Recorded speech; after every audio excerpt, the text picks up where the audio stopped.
welcome back to my channel. Say hi. I've got the baby here with me for my recording today. He's gonna be hanging out here with us. Hi, little guy. Last week on YouTube, I told you I wanted to do more videos of talking like friends like this. I shared 2 different messages that I got. I talked about this cup that Zion drinks from. I don't want to talk about the cup, but I got 2 messages. And the first one said, this cup is amazing for the development of children. And then less than an hour later, I got a message that said, coming from, my background, this cup is horrible for the development of children. And in my Instagram story, I talked about how hard it is to be a mother in this day and age because of these things. Everybody has a different opinion about how you should raise your child, what you should be doing, and it is so overwhelming. I'm going to repeat a couple of things that I said in that story in case you didn't see it. It's so overwhelming. You really get to this place when you have a child, and this really applies. A lot of you messaged me back that this applies to just so many things in life, that everybody has a different opinion. It's the reality of life. But especially when you step into motherhood, every baby item is like, oh my gosh, everybody says, some people say this is amazing for kids, some people say this is horrible for kids and you should never use it. And you get to this place where you're like, who do I listen to? Who's right? Like, who did better research on this? Whose research is true? And you think your mind's just gonna spin out of control, and you really get into this worry of like, am I doing this right? Is this the right thing? Should I let him drink from this cup? Should I not let him drink from this cup? And you really can begin to overthink the whole entire thing. And so I want to address that as concisely as possible because there's a lot to say about this. But I put a poll and I said, do you want to know more about how I have navigated this? And thousands of you said yes. So that's why I'm talking about this and sharing about what conclusion I've come to. Because when Zion was young, I did not share a lot about his life publicly because it is so overwhelming when, I share about something. And I've shared like here and there about different things. And I always get these differing messages from women who are like, you shouldn't be doing that. And women who are saying, this is so great for him. And it's just so hard. And so what did I do? Okay, I came to this place where, first of all, I realized in motherhood, and maybe this is for you in like planning your wedding, or navigating choosing a college, you really get to a place where you're like, I get to choose how I'm gonna do this. Planning your wedding, raising your children, whatever that may be. I get to choose how I'm gonna do this. I have to choose how I'm gonna do this because this has to get done. Raising my children, it has to get done. Planning your wedding, it has to get done. Choosing a college, if that's what you're doing, it has to get done. I have to choose how I'm gonna do this. When you realize like I'm in charge of this, and when it comes to motherhood, the first thing that was important for me to understand is that God, He has given me these boys, right? Because He thinks that I can do the job that needs to be done in raising them and trusts me. Is that so, my love? Is that so? I'm leaving that in because it's so real. The Lord has entrusted these children to me. And, I have to believe that I can step up into this role for my specific children that God has given me if He has given me these children. So the first thing was embracing that reality. Hard to do sometimes. The next thing I had to do was decide who I was going to listen to. And I came to the conclusion that, yes, having all the information that's available to us is awesome through the internet. The internet provides us more information than any mothers, any brides, whatever role you're in, had before. 40 years ago, moms couldn't look up everything online and watch what other mothers were doing. And I talked about that in another video. There was no Amazon reviews for products. There was no all this research on all these websites about everything. I'll just tell you straight up from my heart to yours, the attitude I've adopted. And quite frankly, I don't care what anyone thinks of it because this is what works for me. I look at those women, 40 years ago, 50 years ago, they were raising children and they didn't have the wealth of information that we have. But I try to mother like a woman in a remote village who has the trusted women around her in her circle and perhaps the doctor who cares for the people in her village or her children. You're like, what are you even saying? That's the approach that I try to take. The first thing is that I chose a pediatrician for my sons who I trust a a lot. The cool thing I didn't realize before I had kids is that you interview pediatricians. And before I had Zion, when I was pregnant with Zion, I went around and they have these interview slots where you can go and you can ask them every question you would want to ask them under the sun to know who they are, like what they're about. And so I chose one that I really, really trust. She is fabulous. Any questions that I have regarding the boys, I go to her. She has an email where I can send pictures of the boys and videos if there's something that I'm concerned about, and I send those over to her, and she always responds so quickly to say, hey, this is something you should be concerned about, or this is something you shouldn't be concerned about, instead of going to Google. Google is like so overwhelming as a mom. And again, disclaimer, I could make disclaimers until I'm dead, but this is really me telling you what I do. This is not a statement on what anybody else does, says, how they operate, etc. Let's make that clear. So I send it to her, and I trust her expertise because she has walked with me since I became a mom. Since before that, when I interviewed her when I was pregnant, she knows my sons. She saw them both on the day they were born, and she has seen them many times since. You have to go to so many appointments when your baby is small. She's seen Jedediah so many times now. So when there's something going on with the boys, I send it to her. Find a pediatrician you trust. And if you feel like it's not a good fit, you're, a couple months in, find one that you trust from there on out. Beyond that, I have my close group of women around me, friends who are moms. My mom is a great help to me, and my sister, who's also a mom. I walk really closely with them in my motherhood. Their opinions matter a lot to me, and their advice matters a lot to me because they know me, they know my sons, and that helps a lot in giving me advice or guidance in mothering my sons. Hence the village. That's my village. These are the women around me who I am walking in life with. They are my community. They are my people. So I trust them when I have questions to go to them. One more thing I'm a part of is a breastfeeding support group online. I never thought that breastfeeding would go as easily as it has. That's been one of the easiest parts of motherhood for me. I shared about that in an Instagram post when I weaned Zion.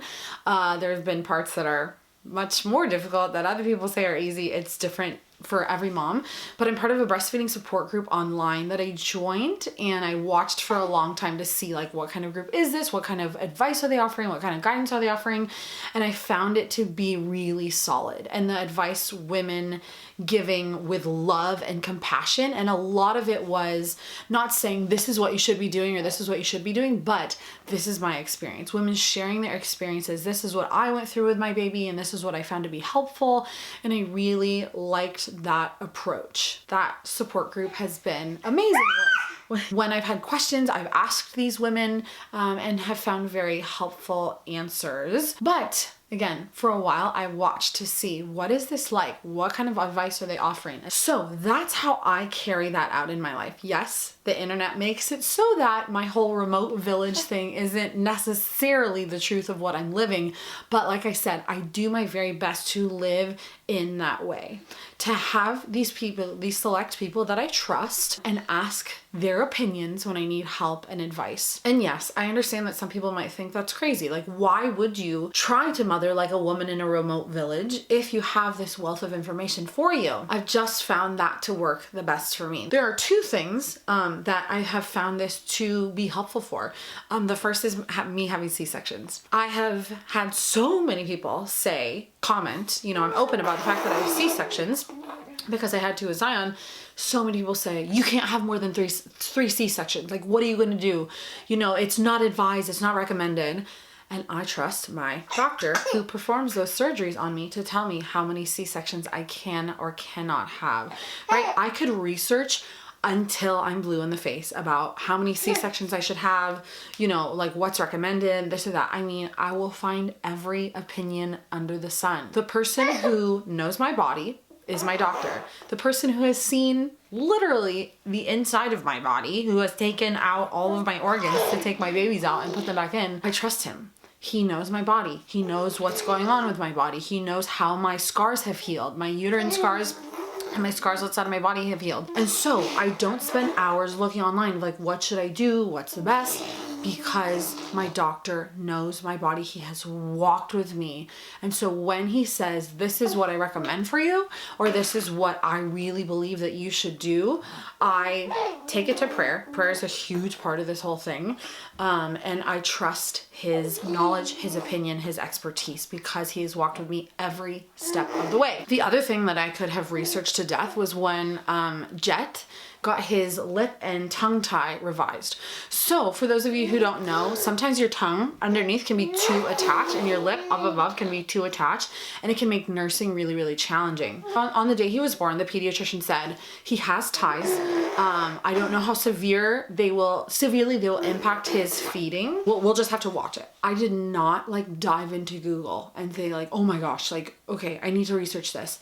I walked with my pediatrician. I said, okay, I'm going to trust her expertise. And this is not how many women do it. But again, this is just how I do it. I'm going to trust her expertise. I'm going to walk with her. And we checked it every appointment we would go to. Again, you have to go to a lot of appointments when your baby is small. We checked it again and again. And I was having a lot of issues with him feeding. I was having a lot of issues with his gas and all these bubbles in his belly and a lot of clicking when he was nursing. And it got to the point where I said, doctor, I mean, the whole thing is really bad. And she said, well, then I would recommend that you at least go to the dentist, go to like a pediatric dentist and go to get his opinion. This is a one that I trust. She has children of her own. She said, I brought my child when he got his ties revised to this doctor and I trust him. And so I recommend you go to him. So I went to this doctor and he showed me, right? He showed me all, in Jet's mouth about what was going on and the issues that were being caused by his ties. And he said, I recommend to you to get his ties revised and like clipped. So they clipped them with little surgical scissors. And again, I could have, and Daniel and I talked about it. Daniel's a part of this whole thing, FYI. He and I talk about everything, every decision that we make. And so instead of like going to Google and seeing everybody who's like, they just cut kids' ties to make money because everybody has a different opinion on the whole thing, I really prayed and I trusted these people who God had put into my life, these doctors that God had put into my life, to make the best decision for Jedediah. So we got his tongue and lip tie revised, and things have improved so dramatically. I cannot even tell you. It was one of the worst days of my life. I shared about it more on Patreon, about like the whole process and this analogy that I saw with the Lord. But his life improved dramatically. And in those times, I had decided to listen to the people that I trusted and make a decision based on that, rather than looking at every article under the sun online and consulting every single person under the sun. I talked with those trusted women. I talked with my mom about it. And it's really hard to come to these places where you have to make these decisions. And again, I'm not saying don't, research everything, but this is the way that I've chosen to do it. And it's helped me have a lot of peace in making decisions and keeping my circle small and all the information that I'm taking in limited to these people and these people that I trust and these people that I know and these people that know the boys. So that is very vulnerable for me to share, because that allows people to say like, you're crazy. Like, why would you do that? But it's working well for me. And so I'm going to continue on with it. If there comes a time where I'm like, okay, I need to read up more on this, absolutely, I am open to that. But this is what is working well for me right now. The boys are happy and the boys are healthy. And for that, I thank God. Early on, I thought, man, if I research like every little thing and if I take in everybody's opinions and share about Zion online and everybody's like, you should be doing this, you shouldn't be doing that, I mean, I'll just fade away. Like, there's just no way I'll be able to survive mothering, because it's like raising your children is so hard already without all the opinions and information. It's so challenging, because there's just, you're learning as you go. And that's what I try to do, is learn as I go. And I've learned so much. I learned so much raising Zion that I can apply to Jet now. And that's, another thing. This video is long enough, so whatever. It was hard to enjoy mothering Zion to the fullest extent when he was young, because I was learning so much and I was just trying to adapt as we went. And now I can really enjoy mothering Jedediah more, because I know what I'm doing in a sense. I have much better grip on like how to do this whole thing and just how to raise him and what to do. And I'm able to enjoy him a lot more. So that's just something that I wanted to share with you, is that now that I have a really good grip on the way this whole thing goes, I just feel a lot more confident and comfortable in mothering Jedediah. Right, buddy? Yes. Yes. Yes, yes, yes. Lastly, that's not to say that people aren't going to give their opinions to you. I don't know, whoever, your mother-in-law or your mom or a friend, to say, oh, you should be doing this, you shouldn't be doing that. And maybe that's a whole nother video for another day. That's a whole nother branch to the tree. And I'll just stop here because this video has been long enough. And I hope that that might be helpful for you, especially those of you who are newly pregnant or with your first, and you're just like, oh my gosh, like, how do you do this? Everything I do, I just offer it to God and ask for his guidance at all times. And a very simple prayer that has helped me a lot is for God to make me confident in my motherhood, in this calling that he has entrusted to me. Help me be confident in it. That is a big part of my mothering, is to pray for confidence. So if that's something you need, pray for confidence. Pray for confidence in your motherhood. Pray for the ability to, with confidence, embrace the role that God has given you in raising your children, because he's given them to you for a very specific reason. And I want you to be like, embrace that and seize that with joy, not with like, oh my gosh, I'm not capable of this. You are capable of this. And I want you to remember that always. All right, you want to say bye? So that was this little chat. I hope that it can, be helpful for you, even one small thing. Thanks for watching as usual. Subscribe if you want to see more videos over here. And that's all for today. I'll talk to you soon. Say bye.